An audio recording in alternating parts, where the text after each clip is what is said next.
pessoal! Hoje é dia 16 de abril e essa é a segunda parte da live Conversas com Afetos. Eu fiz o encerramento porque faltam 9 minutos para concluir 1 hora de transmissão e a gente sabe que se eu não fizer esse procedimento, os arquivos não são salvos automaticamente. Então, o professor Leonardo Gomes de Aquino teve um atraso aí de conexão com os outros convidados, mas tudo é ao vivo. Então, o senhor sabe muito bem como é que funciona. O professor Leonardo Gomes de Aquino é articulista do Estado de Direito, é advogado, professor universitário, tem diversas obras publicadas, especialmente no âmbito empresarial. E ele vem conversando conosco nesse sentido. Queria desejar primeiro uma boa noite, agradecer por estar mais uma vez aqui e te perguntar o que tu refletiu essa semana aí de temas para compartilhar com a gente. Vamos lá, Carmela. Essa semana nós tivemos, né? Tudo bem, pessoal? É sempre bom falar com o pessoal do jornal, com a Carmela, né? Estado de Direito, com esse grupo dos afetos. Essa semana nós tivemos uma situação legal que foi a regulamentação pelo DREI, não é? Que é o Departamento de Registro de Empresas e Integração, da medida provisória que trata das assembleias nas empresas, não é? Então, a instrução normativa que regulamentou a questão das assembleias virtuais, né? Vamos dizer essa expressão, né? As assembleias digitais, que é a instrução normativa número 79, agora do dia 14 de abril, agora 2 dias atrás que ela foi publicada. Então, a ideia dessa instrução normativa do DREI, né, é trazer uma certa regulamentação para a medida provisória que liberou as empresas fazerem essas assembleias, né? Então, ela tem como base esse padrão. Ela pode ser feita de forma digital, não é? Mas, para fazer ela de forma digital, os acionistas, os associados, porque também tem a possibilidade, né, dos associados participarem à distância, eles têm que ter um sistema, né? Um sistema que vai ser regulamentado, que pode ser escolhido pela empresa, sem algum problema. E também é possível dela ser semipresencial. Ela seria semipresencial quando os acionistas, né, os sócios ou os associados, eles puderem participar e votar presencialmente no local físico, né, designado da realização do conclave, mas também à distância. Então, nós temos essas duas possibilidades, tudo à distância ou parte à distância, parte presencial. Essa participação de voto, ela traz uma questão muito importante, que é um dever que as empresas têm que tomar um cuidado, que nem sempre ela tá visível, né? Porque, veja, a gente pode fazer uma deliberação, decidir algo aqui acerca da sociedade e da empresa, e essa decisão pode prejudicar direitos de terceiros, né? Pode gerar problemas gerais e pode estar com vício, né? Vícios da vontade, algum tipo de vício, e ela precisa ser anulada. Então, um alerta que a gente deixa aqui para as empresas é que esta gravação da votação, esse sistema digital que seja usado para a votação, que seja guardado pelo prazo, né, de possível processo judicial de anulação. Quando a gente está falando de uma sociedade anônima, a Lei 6.404, de 76, ela traz, né, prazos de prescrição, ela traz prazos para anulação dessas deliberações. Então, lá tem um prazo que as questões podem prescrever em 2 anos. Mas não é qualquer motivo que vai ser 2 anos, né? Então, se for um erro, se for um dolo, uma fraude, uma simulação, seria 2 anos. Mas, no entanto, pode ser que em outros vícios apareçam, né? Como um estado de necessidade, como uma coação, e a norma não prevê. E aí eu vou ter que aplicar o Código Civil. E o Código Civil, nessa situação, ele traz um prazo também diferenciado, né? O Código Civil diz que quando nós tivermos algum tipo de administração coletiva, né, as decisões tomadas pela maioria dos votos, não é? Salvo se o documento prever outra situação, vai decair em 3 anos, né, o direito de anular. E aqui nós temos uma diferença para o meio jurídico importante. Porque, veja, enquanto lá na lei das sociedades anônimas a gente fala em prescrição, aqui a gente fala em decadência. A prescrição ela vai interromper, ela vai suspender.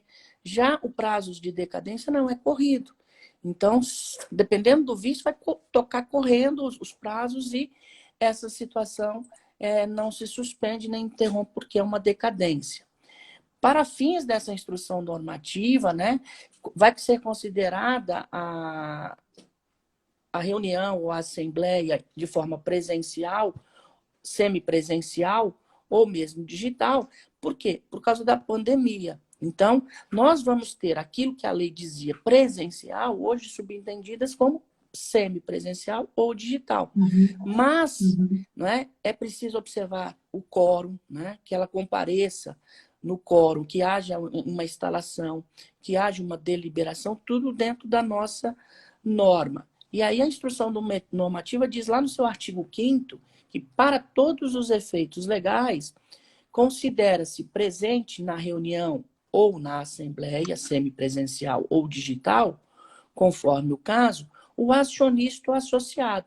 Então, como é que eu vou comprovar a presença desse sujeito? O artigo 5º vem me explicar. Ele diz que ela compareça ou que nela faça representar fisicamente. Então, eu estou lá fisicamente, ou então que participe de um boletim de voto à distância que tenha sido considerado válido pela sociedade, ou que pessoalmente ou por meio de representante registre sua presença no sistema eletrônico de participação e voto à distância, que a sociedade vai se responsabilizar por essa informação. E toda essa informação ela tem que ser levada e deve ser registrada em livros, né?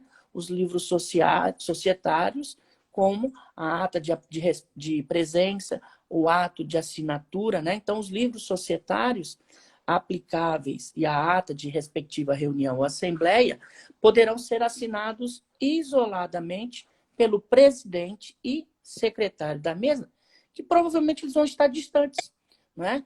E aí eles vão certificar que tais documentos, né, estariam ali aquelas pessoas efetivas. Esse sistema eletrônico que vai estar adotado pela sociedade deve garantir algumas coisas básicas, alguns direitos básicos. Primeiro, a segurança, a confiabilidade e a transparência do sistema de votação, do conclave, não é? O registro de presença dos sócios, dos acionistas ou associados, a preservação do direito de participação à distância do acionista, do sócio, né? Durante todo o conclave, o exercício do direito de voto à distância por parte do detentor do direito de voto, né? Bem como a possibilidade de registrar o seu voto, visualização da documentação, porque a gente está votando sobre um assunto. Então, eu estou aqui na minha residência, você está em Porto Alegre, e pode ser que a empresa esteja em Salvador. E aí nós precisamos ter registrar a exibição desses documentos, né, para que a gente possa ter a noção desses documentos, para a gente votar com maior claridade, com maior certeza. A possibilidade da mesa, né, que é a mesa que está ali comandando o conclave, receber manifestações, e essas manifestações elas têm que ser escritas dos acionistas, então eu não posso estar aqui em regra falando, eu teria que encaminhar isso de alguma maneira escrita para que eles possam registrar a informação. Num chat, por exemplo, professor, Sim. Tem esses, por exemplo, o Zoom, no chat, por escrito no Zoom, por exemplo. Sim, seria uma possibilidade, né?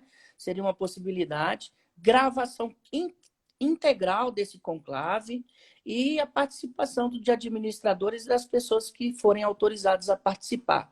Porque, às vezes, nós temos a necessidade de ouvir o contador, né, que ele não é sócio da empresa, um advogado, para ele se posicionar naquilo, né?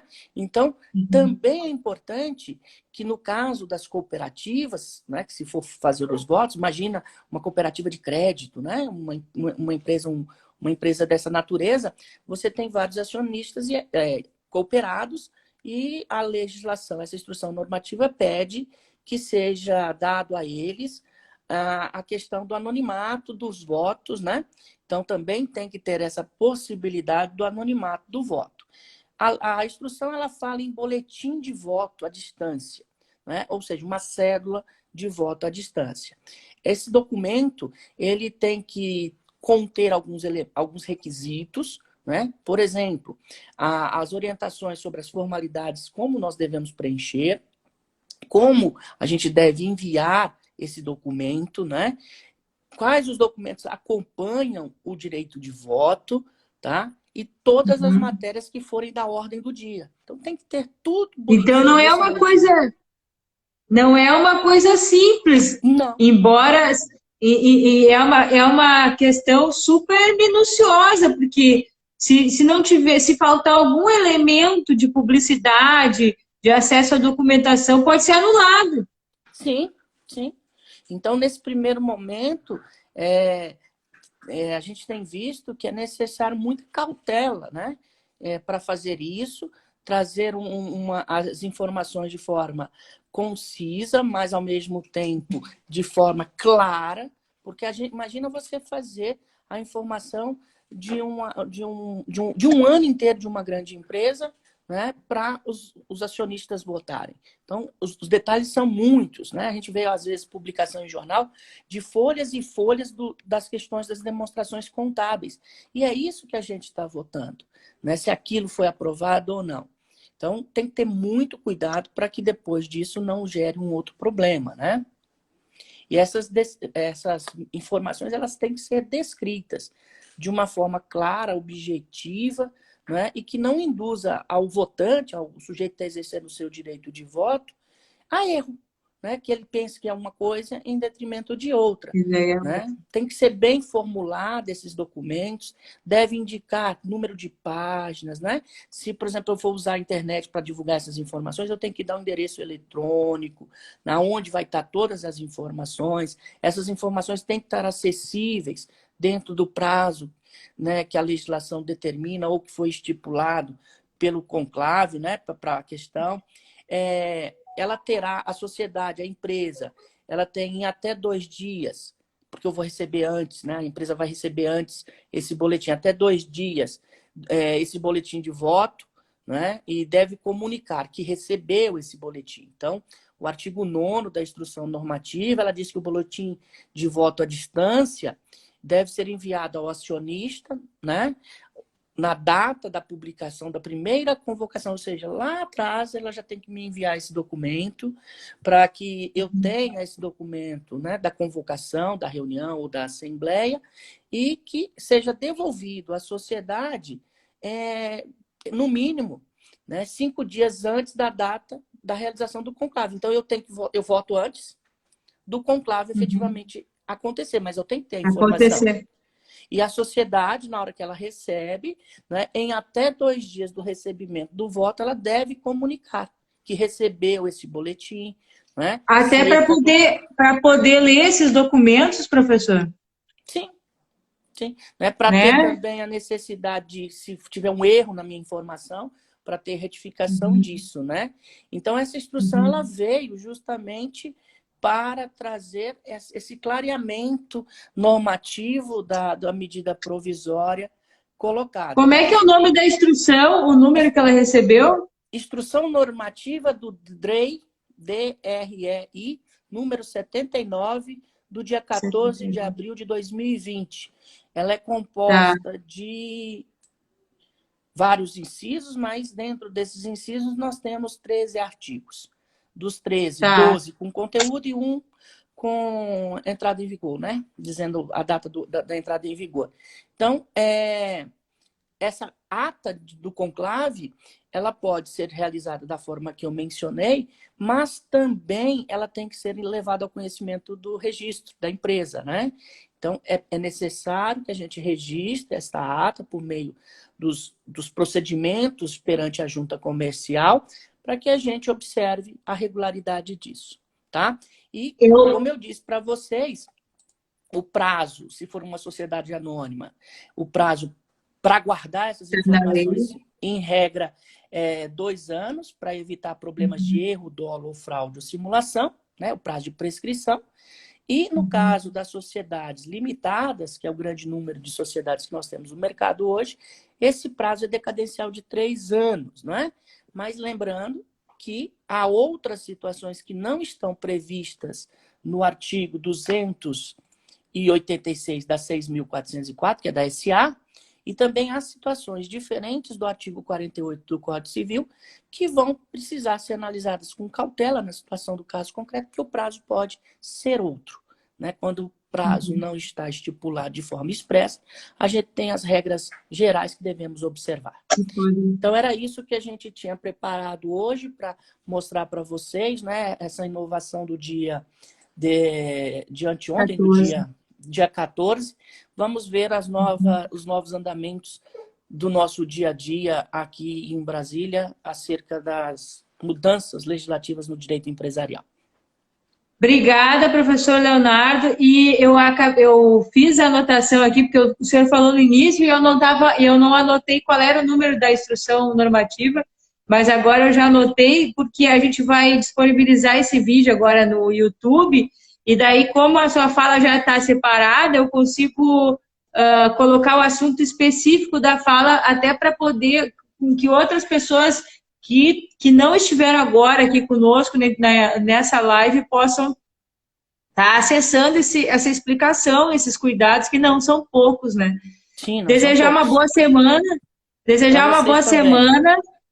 Teremos aí a participação da Renata Malta, sem ser nessa próxima semana, na outra já, e com uma proposta bem legal. A gente fez acho que ainda não finalizei o cartaz dela, mas estou quase concluída, acho que amanhã eu consigo concluir, e agradeço vocês por estarem participando, viu? Claro, será um prazer, Carmela. Obrigado pela oportunidade e convido a todos a depois dar uma olhada no nosso perfil, né, aqui do Instagram, que é prof.leoaquino.